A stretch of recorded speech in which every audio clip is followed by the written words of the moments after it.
દિવસની ચાલીમાં સ્વાગત છે તમારું. દિવસ છે તો ધાર્મિક ભાઈ વિશાલભાઈ નીકળી જાય અમે ગરમલી માંડવામાં જવા માટે. પાંચમા ગેરમાં નાખીને દીધું લીવર તો આવી જાય ગરમલી. આપણે મઢે આવી જાય, મઢે લાગી લીધું પગન ભાઈ આવી જાય અભિનંદનભાઈ ને રાજુભાઈ. આપણે જવાનું છે હામૈયામાં.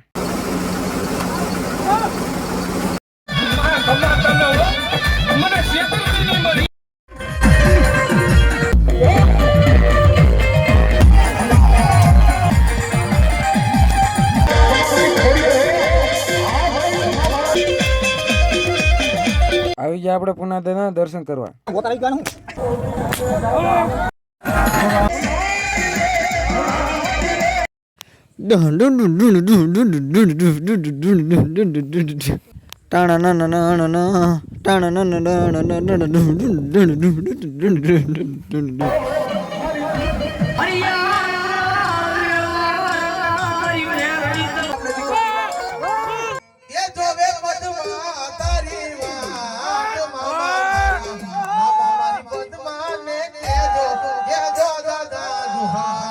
દિવસનો માંડવો અહીંયા પૂરો થાય છે. મળશું રાતના માંડવામાં પાર્ટ 2 માં.